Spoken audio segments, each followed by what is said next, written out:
मेरे युवा साथियों, बसंत गुरु जी का प्रणाम।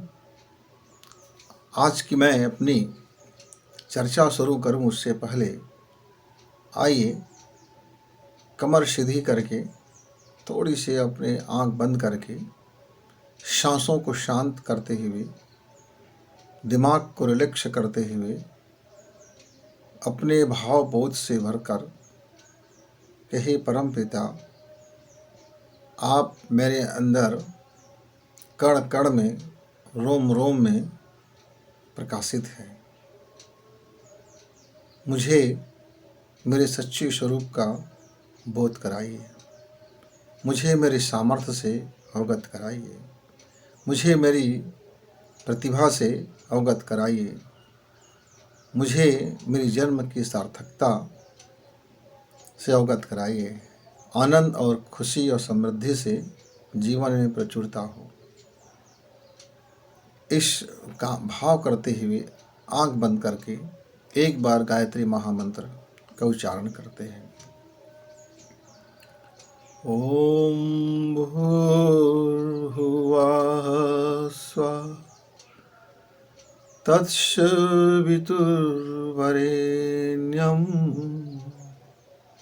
भर्गो देवस्य धीमहि धियो यो नः प्रचोदयात्।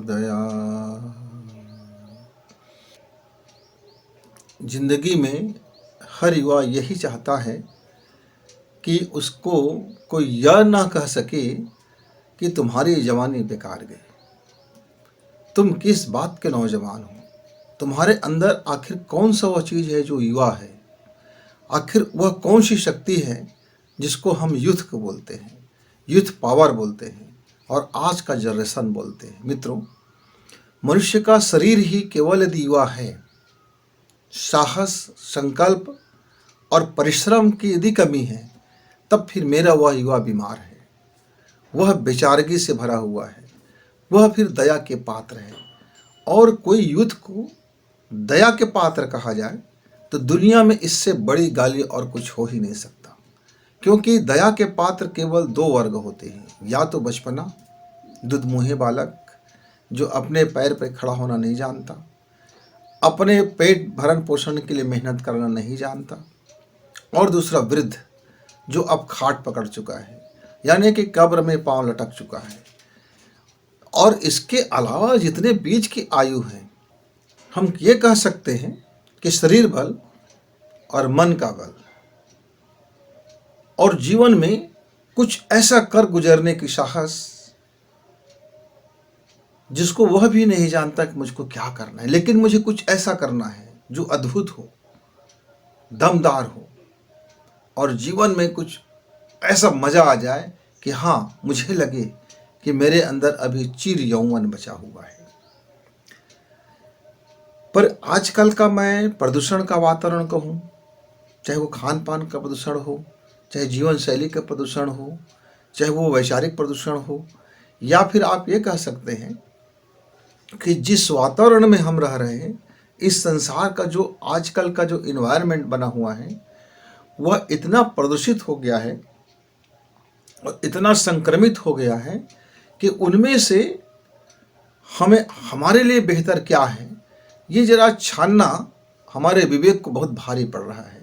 क्योंकि नया युग जो मशीनी युग है, जो विज्ञान का युग है और भौतिक शास्त्र का युग है, यानी मैथमेटिक्स, भौतिक और केमिस्ट्री, ये तीनों हमारे सोच विचार पर, हमारे जीवन शैली पर, हमारे खान पान पर और हमारे डीएनए को इतना ज़्यादा प्रभावित कर रहा है कि सोचने की अधिकता के कारण हम हताश और निराश होते चले जा रहे हैं। ये बात मुझे इसलिए कहना पड़ा क्योंकि कल मेरे पास कुछ 15-20 नौजवान पहुंचे। देखने में शरीर तो उनका यंग तड़ंग था, और कपड़ों में तो आप अब जीन्स है, टी शर्ट है, और कुछ ऐसे ऐसे कपड़े थे, ऐसे ऐसे बाल, ऐसे ऐसे था कि जैसे उनको लगता था कि दुनिया में जिस सबसे शानदार हीरो है, मेरा हीरो है। शरीर से हीरो है पर कर्म से जीरो है, शरीर से हीरो है पर मन से जीरो है, शरीर से हीरो है पर कर्तव्य से उसका जीरोपन है। मतलब वह जीरो और हीरो के बीच में बड़ा संघर्षरत है। वह हताश और कुंठा और निराशा में है और शरीर हीरो है। उनमें से जब मैंने पूछा तो मेरे अधिकांश युवा साथी कोई ना कोई नशा के लत में था।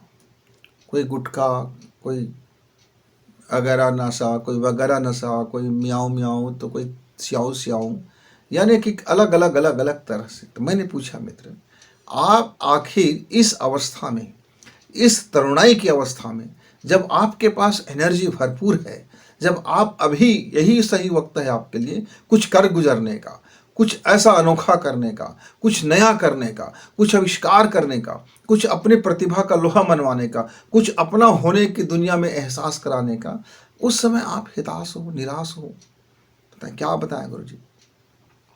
हम करना तो बहुत कुछ चाहते हैं। मेरे पास बड़े बड़े ड्रीम हैं, मेरे पास ये है, मेरे पास वो है। अच्छा, तो आपको रोकता कौन है? बोले कि या तो हमारी परिस्थितियाँ, घरेलू परिस्थितियाँ, माता पिता, या अवसर नहीं मिलता, हमें गवर्नमेंट से अवसर नहीं मिलता, भ्रष्टाचार का आलम है, ये है वो, यानी इतने सारे ढेर सारे अपने उस नाकामयाबी को छिपाने का मुझको तरीका बताया। मैंने बोला, मित्र, ये सब बहानेबाजियां हैं। मनुष्य के पास कुछ भी नहीं है। यदि उनके पास एक मन है, उनके पास यदि एक विचार है, और उनके शरीर में यदि ताकत है, और वह आलस्य में नहीं है, यदि वह परिश्रमी है, तो वह अपना काम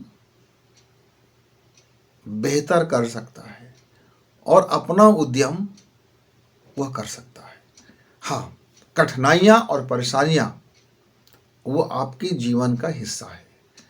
आप जब जब पिलपिले बनोगे, यानी कुछ उम्मीद करोगे कि आपकी योग्यता से ज़्यादा आपको मिले, तब तब आपको हताश और निराश होना पड़ेगा। आप जब जब यह भरोसा करोगे कि मैं करूं थोड़ा और मिल जाए बहुत ज़्यादा, यानी मैं 1 रुपये का परिश्रम करूं और मुझको 100 रुपया मेरा भाग्य ला के दे दे, तो फिर आप धोखे में हो। आप जीवन जिंदगी में ऐसे ही डिप्रेशन में गुजारा करते रहोगे। तो सबसे पहले मित्र,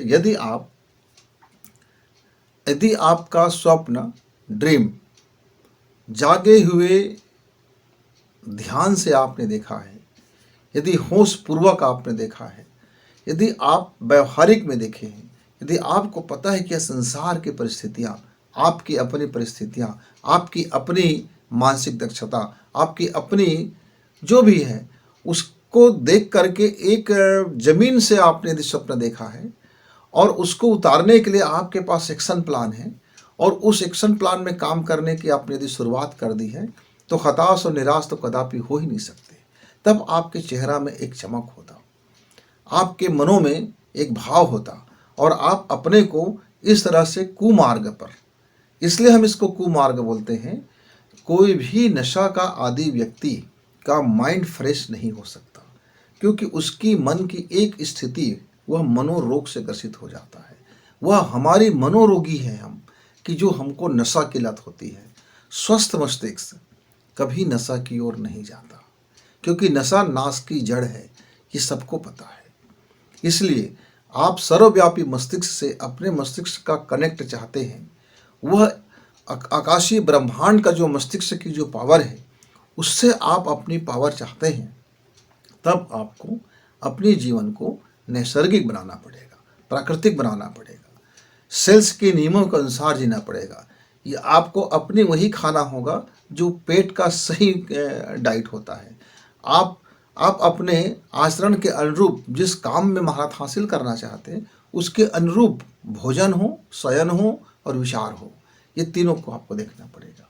लेकिन आपको देखने के बाद ऐसा लगता है कि जैसे जीवन से आपकी मोह समाप्त हो गया है। आप कहते हैं, मैं किसके लिए जीऊँ, और मैं मैरिज क्यों करूं, मैं फेलियर लाइफ हूँ, मैं बड़ी लूज़र हो गया हूँ, मैंने ये फॉर्म भरा, वो फॉर्म भरा, मैंने ये परीक्षा तैयारी की, वो तैयारी की, मैंने ये पढ़ाई किया, वो पढ़ाई किया, डबल एमए किया, ट्रिपल एमए किया, वो किया, एमएससी किया, बीएससी किया, ये किया, वो किया, मतलब किया, वो सब कागजों पे किए, ठीक था, वो पढ़ाई आपने किया, शिक्षा किया, लेकिन अब शिक्षा को धरातल पर लाने के लिए एक बुद्धि की जरूरत पड़ती है और परिश्रम की जरूरत पड़ती है। बस यही आप चूक कर रहे हो। तो मित्र, यदि आपने खुद से यह कमिट कर लो, खुद को एक वादा कर लो कि मेरे पास जो भी जीवन बचा है उसको मैं सर्वश्रेष्ठ तरीके से गुजारूंगा, मैं अपना बेस्ट ही दूंगा, सो करके उठूंगा, वहाँ से लेकर के सोते तक मेरा दैनिक जीवन कर्म में मैं अपने जीवन का वह सर्वाधिक अच्छा दूंगा।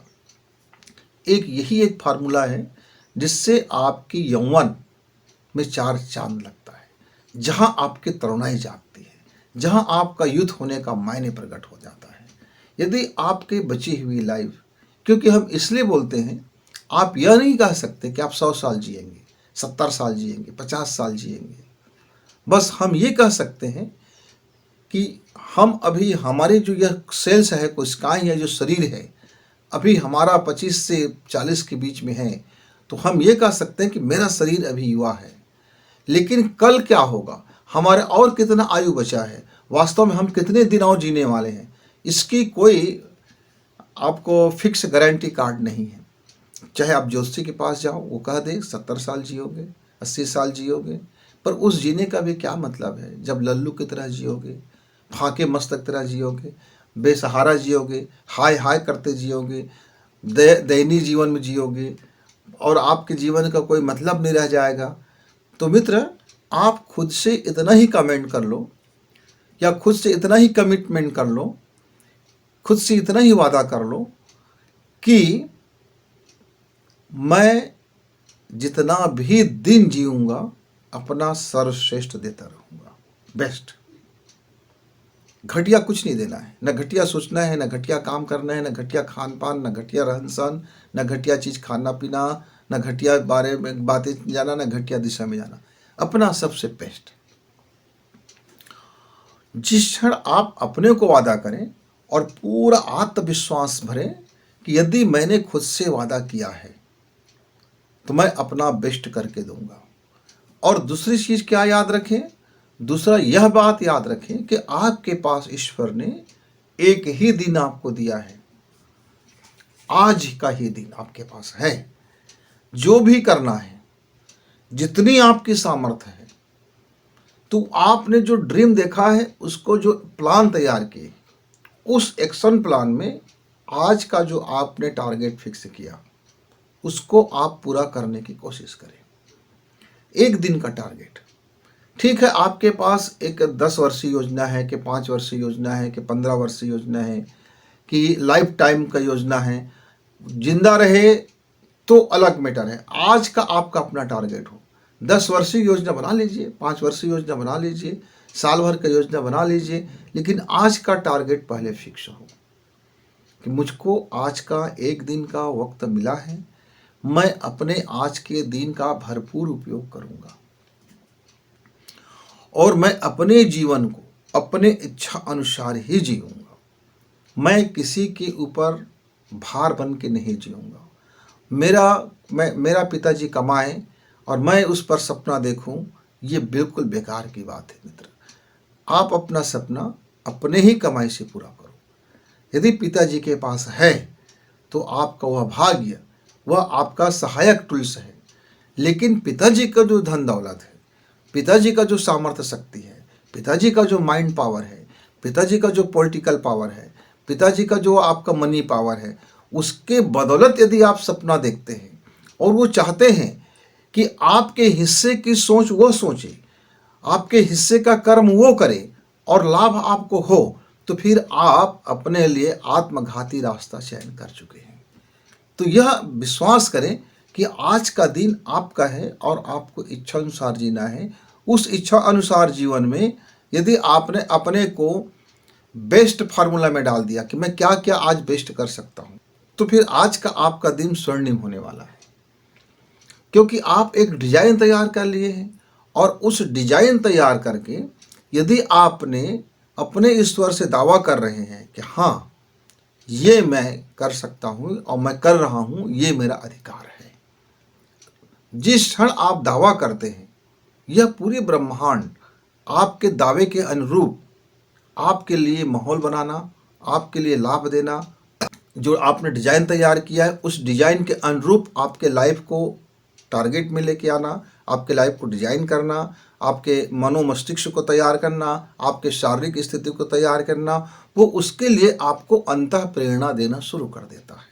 उस अंतः प्रेरणा से यदि आपने अपने मार्ग का चयन कर लिया और चल पड़े, मार्ग का चयन करना एक महत्वपूर्ण पक्ष और चल पड़ना उसका दूसरा कदम। तो चयन करना और चल पड़ना, चयन करना और चल पड़ना, ये दो काम यदि आप करते हैं, आपने जो ड्रीम देखा है उसको किसी भी पल भूलना नहीं है, उसको अंतः से महसूस करना है।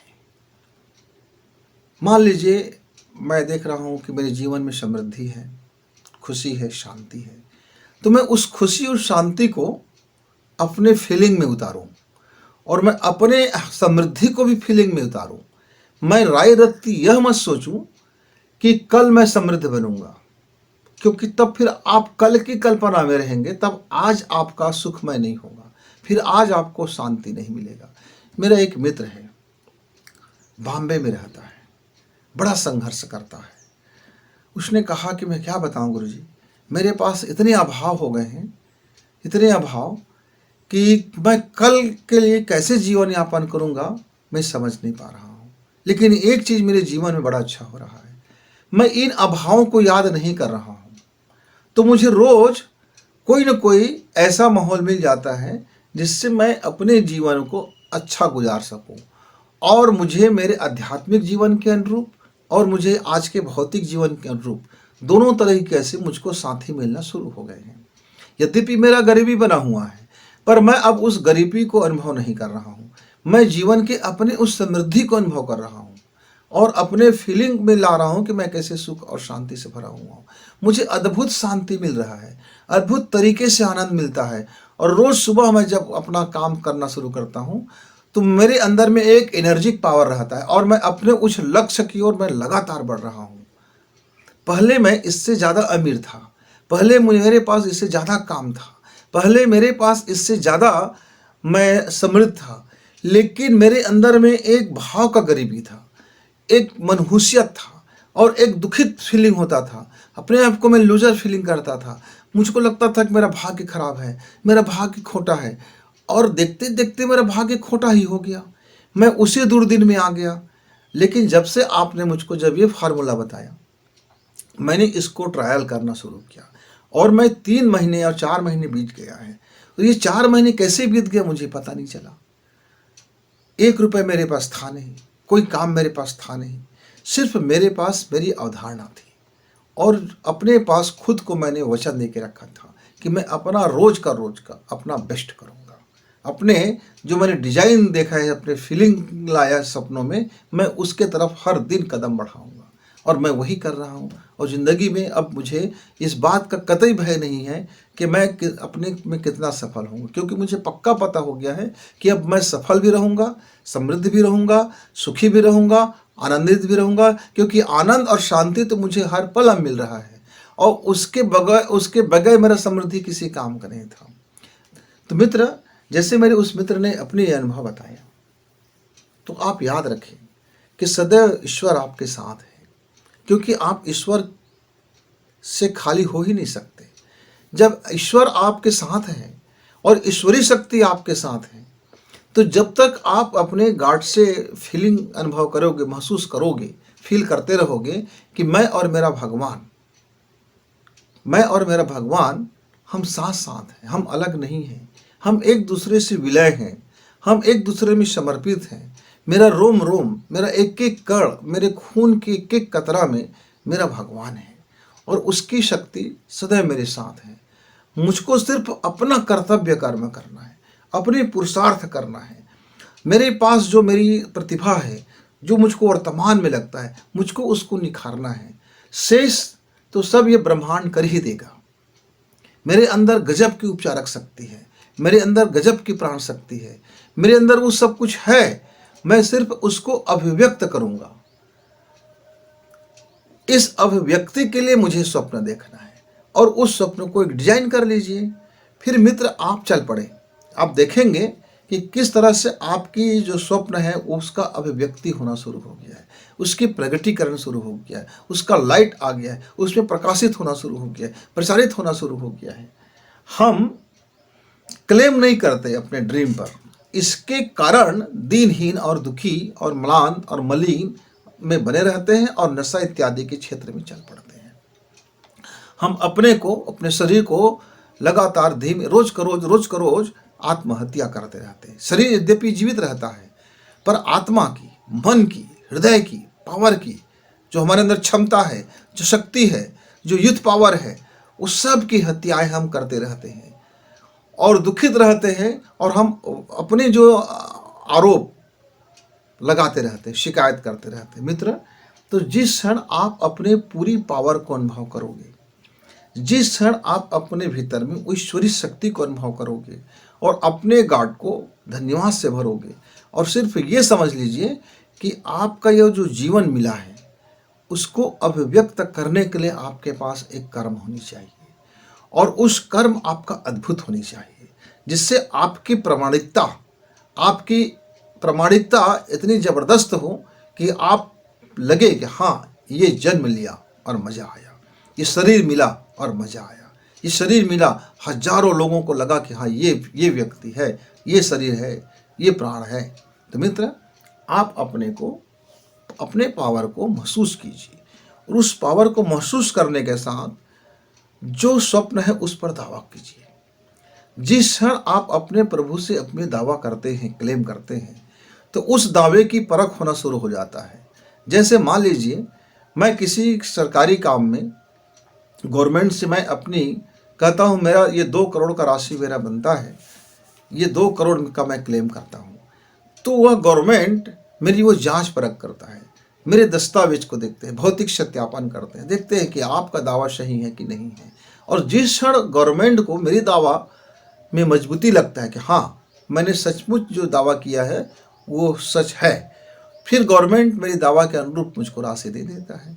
मैं जिस विभाग में काम करता हूँ उस विभाग में मैं जितने का दावा करता हूँ, क्योंकि मेरा कर्तव्य कर्म के अनुसार से मेरा दावा होता है, तो फिर वो दावा का राशि हमें मिल जाता है। ऐसे ही जब हम सुख का दावा करते हैं, शांति का दावा करते हैं, प्रेम का दावा करते हैं, हृदय का दावा करते हैं, भावना की दावा करते हैं और कर्तव्य कर्म करते हैं, एक डिजाइन से ड्रीम देखते हैं और अपने दावा को मजबूत करते हैं, बताते हैं कि ये मेरा डिजाइन है, ये कंप्लीट सर्किल में होगा। जब आपका डिजाइन बीज रूप में जब वो शानदार होगा और आप उसको अलग अलग चरणों में, कुछ अपने लिए, कुछ समाज के लिए, कुछ पूरे परिवार के लिए और कुछ कल के भविष्य में ऐसे अनजान लोगों के लिए जिसके लिए ये संसार में दीनहीन गरीब रहते हैं, सबके कल्याण के लिए यदि आप एक योजना बनाते हैं और उस योजना को आप दावा करते हैं, उस दावा करते ही फिर पूरी ब्रह्मांड आपके पावर को अपने अनुसार से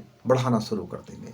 मित्र, इसीलिए जब सबसे पहले जब गायत्री मंत्र बोला, तब इस गायत्री मंत्र में एक कंप्लीट दावा रहता है कि मैं वह सुख स्वरूप हूँ, मैं आनंद स्वरूप हूँ, मैं प्राण स्वरूप हूँ, मेरे अंदर वह ईश्वरीय शक्ति है और मेरे इस पूरी सामर्थ्य को मैं इस अखिल ब्रह्मांड में बो रहा हूँ बीज रूप में, और यह लोगों की, यह धरती की, यह पर्यावरण की, सबके लिए कल्याणकारी मार्ग होगा जिस मार्ग पर मैं चल रहा हूँ। यानी मेरी शक्ति का नियोजन कहाँ हो? इस अखिल ब्रह्मांड में हो। और किस लिए हो? वह पूरी मानव जाति ही नहीं अपितु पूरी जीव जगत के उत्थान के लिए हो। और मैं यदि मैं उसके लिए काम करूँगा तो मेरी प्रयोजन बड़ा होगा, मेरा कर्तव्य बड़ा होगा, मेरा कर्म में सुगंधी होगा, तो मेरे दावा में भी उतनी मजबूती होगा।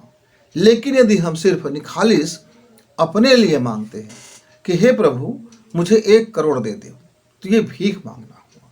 हे प्रभु मुझे 1 अरब दे दो, ये भीख मांगना है। मेरे घर के दरवाजे पर आया हुआ भिखारी चाहे 1 रुपए का भीख मांगे, 10 रुपए का भीख मांगे, 1 करोड़ का भीख मांगे, 1 अरब का भीख मांगे, है तो भीख मांगा।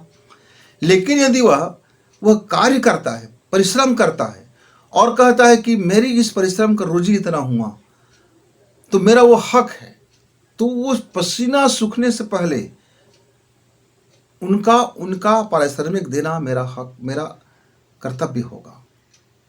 मैं उस कर्तव्य को निर्वहन करूंगा। ठीक ऐसे ही हमारी जो गार्ड है, जब हम अपने हिस्से का परिश्रम करते हैं तो हम फिर दावा करते हैं कि मैंने इतने का परिश्रम कर लिया प्रभु, अब मेरी पसीना सूखे उससे पहले मेरी दावा मुझको प्रतिपूर्ति हो जाए। तो ईश्वर हमें फिर मूल्यांकन करता है कि हाँ, आपका दावा, आपने जो परिश्रम किया है उसमें कितना कितना दम है। फिर लगता है कि हाँ, इन्होंने किया, तो फिर हमारा भाग्य बन करके वो बन के तैयार हो जाता है। मित्रों, इसलिए खुद को अभिव्यक्त करने के लिए, स्वयं को अभिव्यक्त करने के लिए आप स्वप्न देखिए। और एक स्वप्न हो जीवन में, उस स्वप्न के कई अंदर में शाखाएं हो सकते हैं, और आप अपना परिश्रम रोज करें, रोज अपने को बेस्ट करें। सिर्फ आज का जीवन मिला है और मुझको आज के जीवन में अपना बेस्ट देना है, बस ये याद रखें। और सुखीपन को, शांतिपन को, समृद्धि को, सफलता को अपने महसूस करें कि आप सफल हैं, सुखी हैं, शांत हैं। जैसे जैसे आप शांति से भरेंगे, समृद्धि से भरेंगे, खुशी से भरेंगे, आपके अंदर का जो कला है, आर्ट है, प्रतिभा है, वो उस कई गुना बन करके वो लौट करके इस अखिल ब्रह्मांड वो चुंबकीय पावर खींच करके आपकी ओर वो ला देता है, जिसको हम बोलते हैं सौभाग्य। मित्र,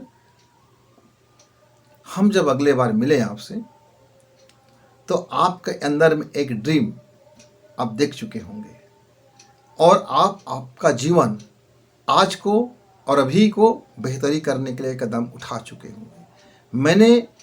मैंने जब से इस बात को समझा है कि इस धरती पर जब तक मेरी सांसें हैं, खुद को अभिव्यक्त करना है, तब से मैंने इस फार्मूला को जीवन में उतारा है मित्र।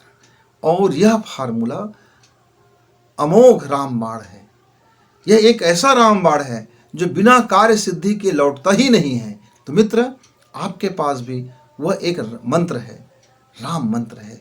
काम कैसे करें, एक रामबाण है कि हम अपने को अभिव्यक्त करें, अपने को अभिव्यक्त करने के मार्ग चुनें और उस मार्ग पर चल पड़े। फिर मिलेंगे, तब तक गुरु जी को इजाजत। नमस्कार, धन्यवाद।